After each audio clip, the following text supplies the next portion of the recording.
Welcome back, guys. Thank you for coming back and subscribing and liking, the channel. I really appreciate it. Here we talk about nerdy stuff, comic book art, animation. I also draw my own intellectual property, and that is what I'm working on today.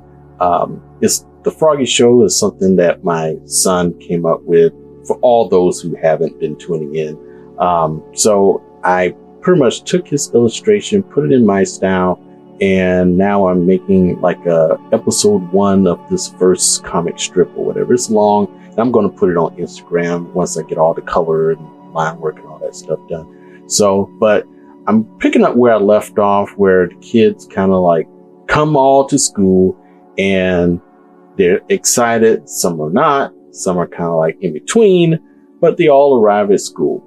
And it took a minute to kind of get all of it, illustrated. I was kind of just roughing it out a little bit. I still didn't do the interior of the schoolhouse.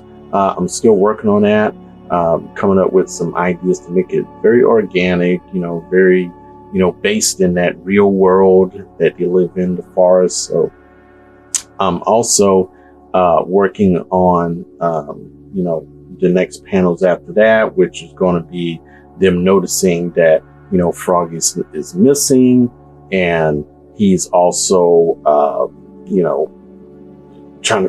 also trying to figure out where he is. So, we get to a point where Foxy, he's like, oh, what's going on? I got to go find him. So Foxy runs out of the schoolhouse and he goes looking for his friend. So basically, I'm just building up their environment,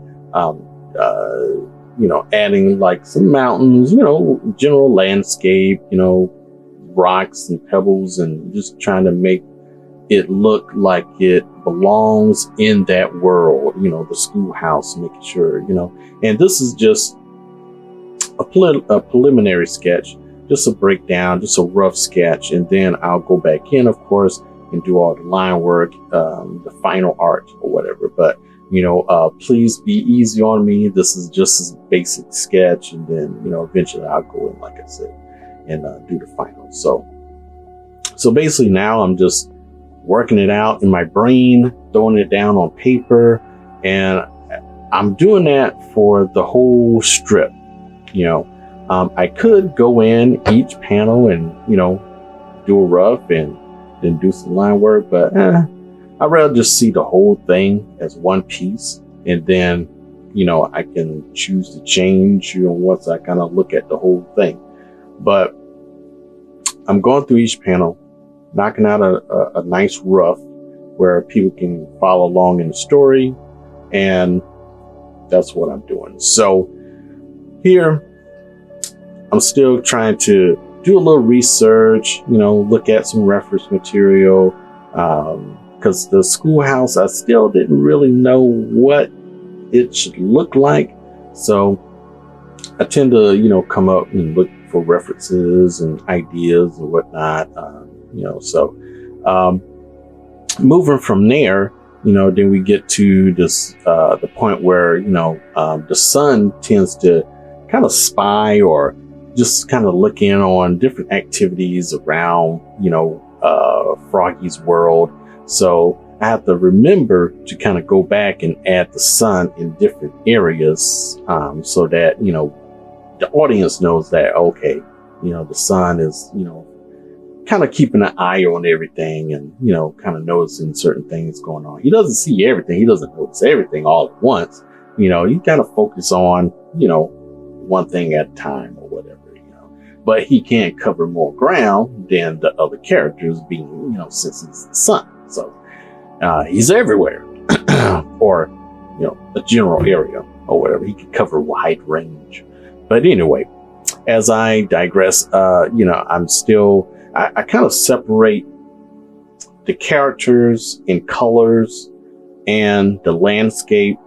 That's just something that I do. It kind of helps me, when I'm sketching things out, and I can move it and it stands out to me, and I can also make changes in that general area. And, it really helps me to kind of separate it with the colors, of the blue line. And, I'm also using red line. Every once in a while, I may use a green line, but it just depends. So, but here, I've roughed it out really good. You can almost, as you look at the panels, almost can figure out, word balloons or what their mic could say. And I think that gives a good, look for the comic strip where you can, it's actually telling the story without even saying anything. So I feel that that's a good thing. So now we have, the son kind of directing him on where Froggy is, and now he's like running off to kind of rescue him. So, moving on, we get to a panel where we focus back on Froggy going to that place that he smelt the watermelon. Watermelon is like his favorite fruit. So once he gets there, he notices it, behind the bushes, he pushes them out, and then he sees like this nice little itty bitty little pond with the tempting watermelon sitting on a lily pad, and he almost just can't resist. So there's going to be another scene where he actually gets inside of the pond, and I may do like a cut scene where you see his legs in the pond, and then it's kind of like a cut where you see like you're looking inside the water and also outside of the water. So hopefully I do that split level well, but I'm gonna just kind of sketch it out as best as I can, and then kind of go in and make it look as best as possible. So I'm still kind of roughing things out still. Everything's looking awesome. I brought my client in and asked his opinion. He says everything looks great. So, it's all a thumbs up for right now. So, once I create the area where, Froggy's going to be trapped, then, I draw a little kind of like a lever within the tree, and it's in the background, and you'll probably see it once you finish focusing on Froggy. You're like, oh, it's Froggy, and then you look around the area, it's like, oh, what's that lever? I said, a lever in the tree. So basically, Raccoon the Madman built the trap for him, and now he's up in the tree, kind of like, oh, we're just waiting for him to kind of get in there and get right on the lily pad so he can just slide down and pull that lever. So basically, this is the scene where I'm getting ready to slow down a bit and take a little break. Cause I was getting a little tired. Trust me, it's like knocking this stuff out, cause I'm thinking and sketching at the same time. So get a little tiring. From time to time, I tend to walk away from it to kind of rest my brain a little bit, and then I'll come back a little bit later. But at this point, I was still in the zone and just roughing it out real quick, because I could see it. So while I'm able to do that, I was like, well, let me go ahead and draw it out as fast as I can before I lose the thought, and, put it down on paper. So I'm still gaining, some references of like different angles. I may, get some second opinions here and there.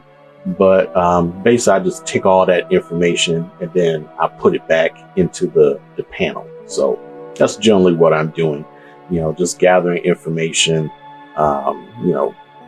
putting together, the panels as, best as I can, the way I see it, the story flowing. So, but towards the end, we see him slide down, pull the lever to set, the cage on top of him. And then the last couple of panels will be basically Froggy having a conversation with the Raccoon, the Madman. And Raccoon, the Madman, he's just in the monologue. He's just chatting it up, and all along, before you know it, Fox is going to come. But I haven't drawn that part yet, but it is coming. And hopefully I'll have that towards like the end of the week or whatever, the ending, the conclusion of the story, so to speak. So yeah, I hope you guys enjoy, the illustration, the whole process. It's like I said, it's work in progress. It's getting there. I'm towards the climax. I'm almost done with the rough sketch, and I think when I start going in to do the final line work, it should be hopefully a little quicker, since I laid down the groundwork. So just going in and doing the line work, I think that'll be much faster. So but anyway, just to lay a little knowledge on you guys, for the inspiring artists, looking to build a career in illustration. Of course you have like the famous, guys on, that does the TED Talks or whatever, or YouTube channels that give out advice. And, I'm really focused on the guys who's not famous, all of us, who's doing something on the side, illustration, commission work, who's not famous, who's not known, at least not yet. Hopefully you will be known one day, and, you can give your knowledge out to all those people who used to be like you, who used to be the introvert to, but the unseen, so to speak. So, but this is my parting words to you guys to, things, when it comes to illustration, it's hard, or it can be hard. So you really got to work at it to become better. It's also good to learn different techniques, learn different tools, different programs, to build up your repertoire. If you're a good illustrator, also know something about, some animation, learn something about graphic design, anything, the Photoshops, the Illustrator, the whole Adobe suite. And then there's also tools out there that's, you don't have to pay for as well.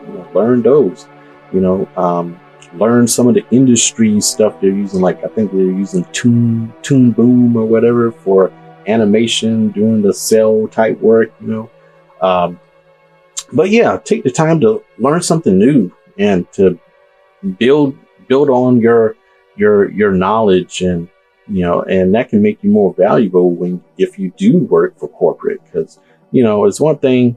The one thing good about corporate is, sure, you can make money, earn a living. You can also have or grow to be in different positions or whatever. But the only bad thing about being in the corporate world is that you're not going to be there forever.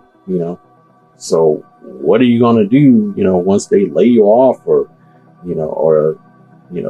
they say, hey, we don't need your services, or we change, job titles or whatever, or, you just get too old and, you're not that skilled, or they don't need your talent, or they're introducing new things or whatever, and, they don't want to train you or whatever, always have, that, I guess you need to have a plan B, but because you can't really depend on the corporate world all the time, because, eventually, you're not going to be there forever. So, always work on your own individual, your own intellectual property.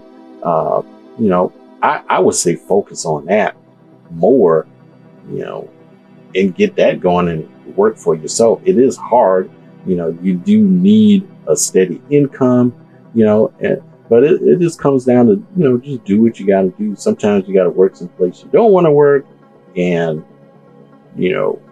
earn money to support your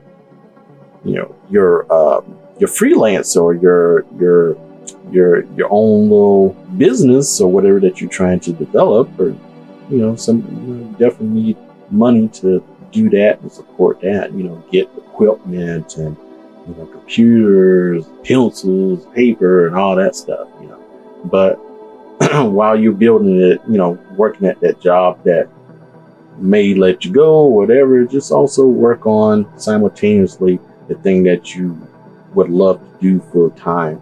And hopefully, if you work hard enough and you're driven enough, then that outside thing, you know, the little side thing you're doing can become your full-time thing.